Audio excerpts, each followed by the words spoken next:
Here we go.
Hey guys, Matt Walkser here. Welcome back to the Drive for History. This week we've been firing up all sorts of rare American board track racing motorcycles dating back to the 19-teens and earlier. American board track racing, one of the most colorful sports as far as I'm concerned in American history. Breakneck speeds, 100 plus miles an hour, no brakes, no clutch on a wooden track, up to 60, 65 degrees in banking sometimes. So really incredible stuff. Today, we're highlighting a couple of my favorite machines here at the museum. This machine, 1924 Harley-Davidson FHAC factory board track racer. And I'll tell you about this machine here shortly. Today's show kind of highlights a few of the more special bikes to us here at the museum. Special because not just because of the rarity and the history behind the bikes, is that my dad actually used to race these bikes himself. So the Thor here, it's another one of our favorites, 1913 Thor Model SR. This is the only known Thor racing twin-cylinder motorcycle in existence today. Thor, it was in Aurora, Illinois. The Aurora Automatic Machine Company began building components for motorcycles in 1901. Actually, Thor provided the first engines for the Indian Motorcycle Company, along with many other motorcycle company engines. So Apache, some of the early Redding standards, and of course Indian, and then the Thor motorcycle eventually started production in 1908. They started making their own motorcycles. So this example here, 1913 twin-cylinder factory racing machine. It's the only known example in existence and runs like a top. My dad's actually had this bike out numerous times at the antique motorcycle meets in Wauseon, Ohio, Davenport, Iowa. Both of those places, they still race old motorcycles like this, if you can believe it. 100-plus-year-old motorcycles rounding the track. A lot of guys out there just to exercise the equipment and have some fun, put on a show for the crowd, and then some guys are actually really out there getting it. So the Thor here makes some great noise. We're not going to run it today. We're going to be firing up this 1924 FHAC board tracker. Incredibly rare machines, and I always kind of talk about the board track bikes, but one of the things I always say is that guys like us, we couldn't even get our hands on bikes like this back in the day. They were such incredibly low production, so far removed from the stock machines of the day, really for factory teams, factory employed riders, preferred dealers, ultra rare stuff. Now the FH, or the FHAC, twin cam Harley-Davidson racing engine. So and a lot of you guys are familiar with Harley-Davidsons. No, they started twin cam production for road models in 1999, and I think operated on the twin cam platform all the way through the mid 2010s. Reality is Harley actually debuted the twin cam motorcycle over 100 years ago. Right behind me here, one of the rarest bikes in the world, bar none, the 1919, what we call a banjo twin cam. The banjo twin cam 1000cc factory racing engine gets its name from the banjo shaped cam cover here. Ultra rare. I think they built 14 of these motorcycles just probably less than a handful of them around today. Here at Wheels Through Time, it's one of two places you can go see a Harley-Davidson banjo racer, the other being the Harley-Davidson Museum in Milwaukee. This example was actually raced by Jim Davis. Jim Davis was one of the members of the original Harley-Davidson Wrecking Crew race team. This machine actually, Dodge City, Kansas, 1920.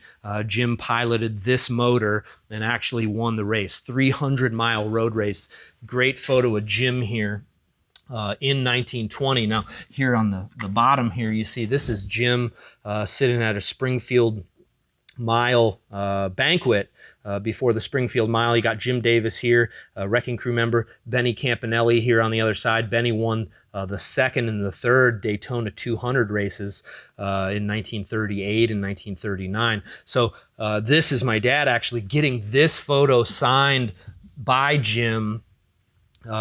Jim took one look at the photo. He said, "Oh, I remember that day. That was July 4th, 1920, Dodge City, Kansas. I won that race." Now, Dodge City race was held on July 4th, 300-mile road race, dating back to 1914, maybe even a bit earlier than that. So Jim was the champ in 1920. My dad says to him, hey, Jim, what's your favorite motorcycle that you ever rode? And where guys like you or me might say something like, oh, a Knucklehead or an Ultra Classic or a V-Strom.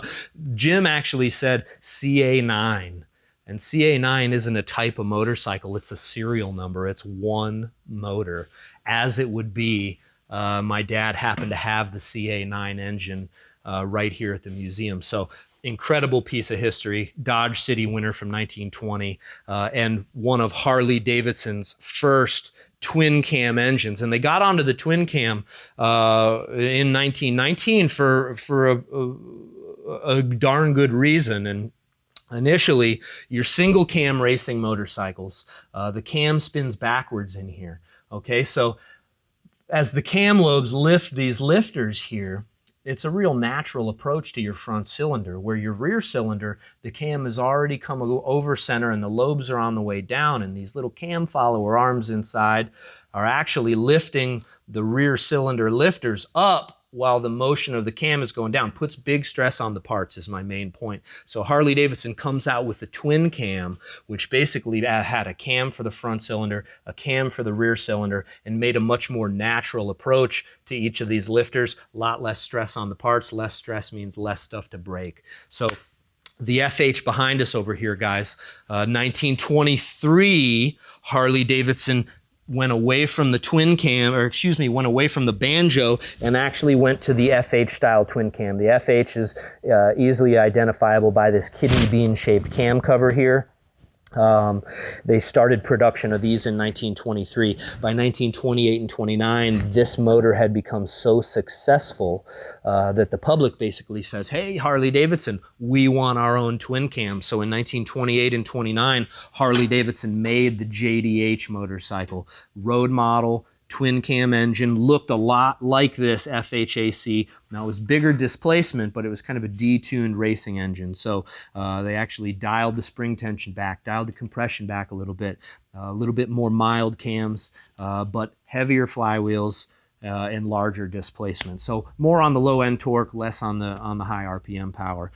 This 1924 twin cam is actually from the first series of twin cams. It's what we call an indirect action twin cam. So the indirect action setup, very rare today. There's probably not more than a handful of these motors out there. Probably less than 50 or 60 produced over the period that they made this type of motor.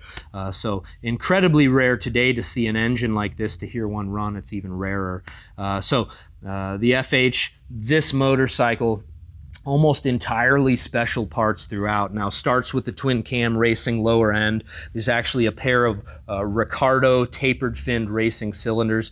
Sir Harry Ricardo was a high-speed internal combustion pioneer, really developed for Harley-Davidson a new combustion chamber and intake port that made their machines produce a lot more power. So the Ricardo heads on racing engines today ultra rare stuff.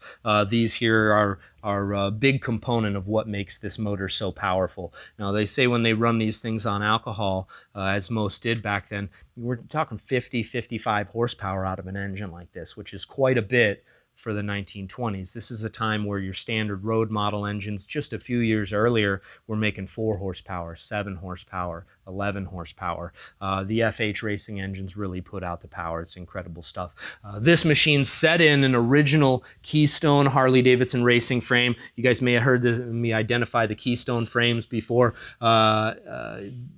Engine plates on the side. So what this does, there's a big gap in the bottom of the frame, allows you to drop the motor lower in this frame, making for a lower center of gravity, makes the engine a stressed member in the frame.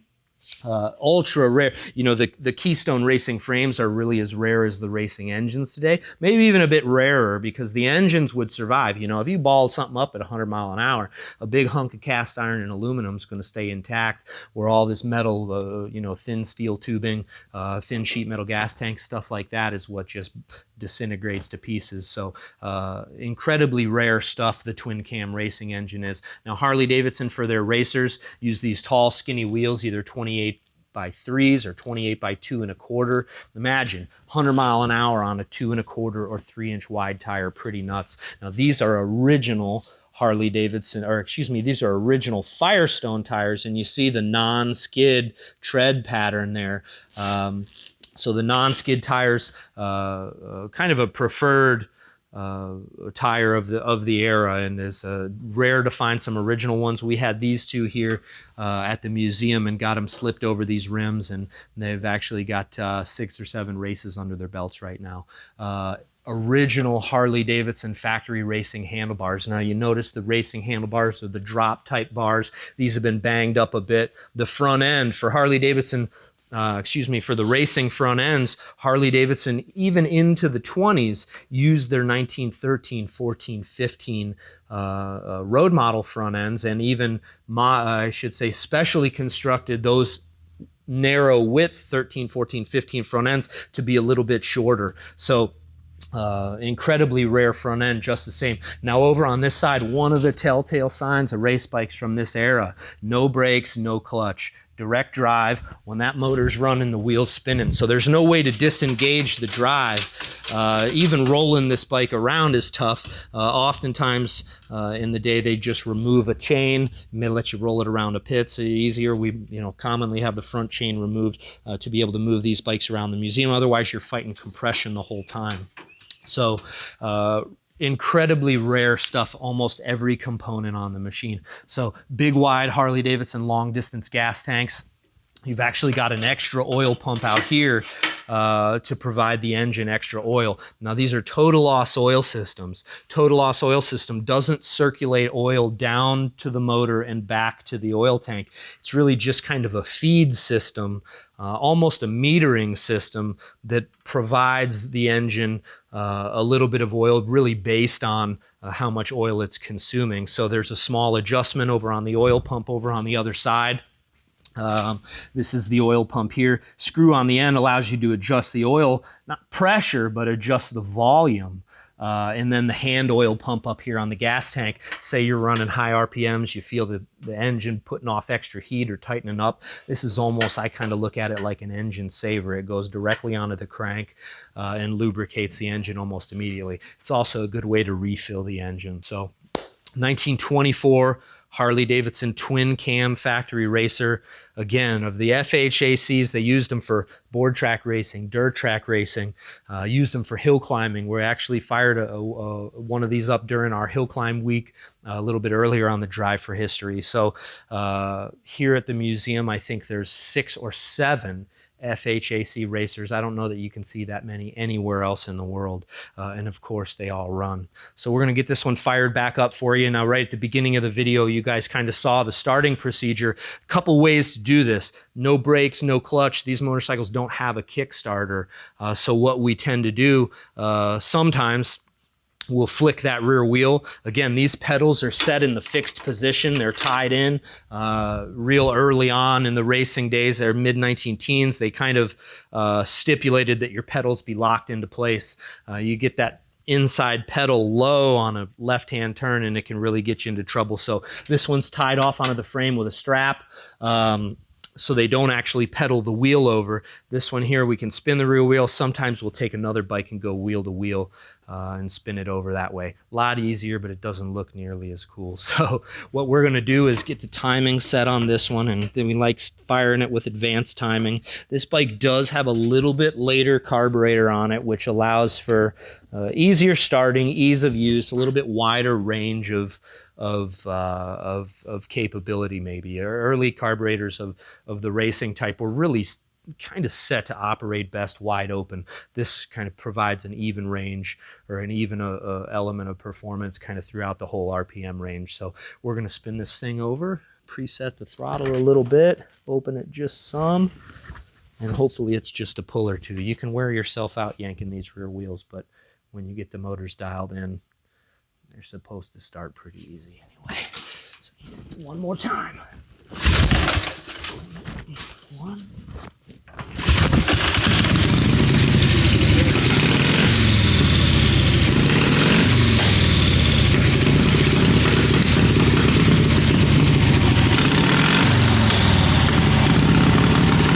Intake valve on the top, exhaust valve on the bottom.